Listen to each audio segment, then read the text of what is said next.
បាទសូមគោរពនិងជំរាបសួរអាយដាមលោកជំទាវលោកស្រីនិងនាងកញ្ញាពុកម៉ែបងប្អូនកូនក្មួយទាំងអស់ជាទីគោរពជាទីរាប់អានខ្ញុំបាទលោកគ្រូសនប៊ុនសូមលើកយកនៅតម្រាសាងសង់ផ្ទះបុរាណដែលបានចូលក្រងដោយខ្ញុំបាទនៅក្នុង app MySB Fortune ដើម្បីចែកជូនពុកម៉ែបងប្អូនដែលមានបំណងសាងសង់ផ្ទះថ្មីឬអគារខុនដូបរិយាធំវាធំពួកយើងអាច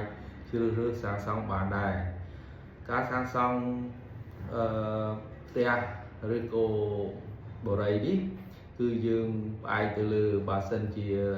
យើងថាតាមច្បាប់រដ្ឋយើងត្រូវស្នើសុំអីចឹងទៅខាងលិខិតស្នាមទៅសង្កាត់ទៅខណ្ឌទៅឬទៅរាជធានីដើម្បីធ្វើការសូម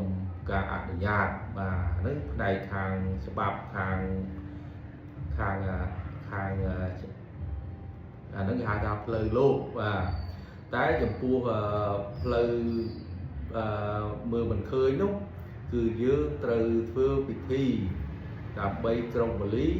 ដើម្បីសុំនៅគេហៅថាស្ដេចនាគ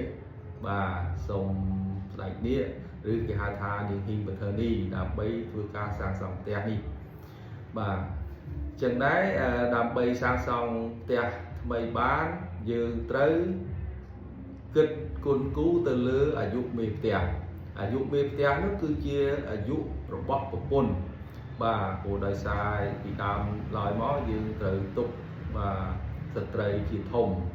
បាទចឹងដែររហូតមកដល់សប្តាហ៍នេះគឺជាស្ត្រីដែលជាមេផ្ទះគេហៅថាអ្នកធំនៅក្នុងផ្ទះបាទ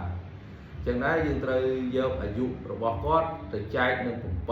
បាទ7នោះគឺតំណាងឲ្យ7ថ្ងៃអាទិត្យច័ន្ទវាពុធពហុសុក្រសៅរ៍ហ្នឹងបាទបើឃើញសេះ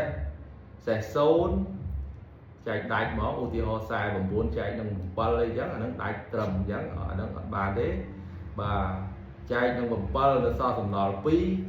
ឬសល់សំណល់4បាទអញ្ចឹងលេខគាត់មិនអាចបានផ្ទះថ្មីនៅទេអញ្ចឹងมันអាចសាងសង់នៅក្នុងឆ្នាំនឹងបានទេលើកទៅឆ្នាំក្រោយទៀតដែលគាត់អាយុដល់50ទើបអាចសាងសង់បានដោយសារការសាងសង់នឹងយើងផ្ដោតសំខាន់ទៅលើសេះអាយុនឹងដោយសេះអាយុនឹងបើសេះ0គេថាសេះ0នឹងគ្មានរាសីទេបាទសេះ2នឹងគេហៅសត្វទ្របពីក្តាប់បាទទ្របរើបានមកហ្នឹងវាមិនសល់បាទទី3សេះ4ខ្លួនពុំជាមានទុកបាទអញ្ចឹងនៅក្នុងអាយុហ្នឹងយើងមិនអាចមាន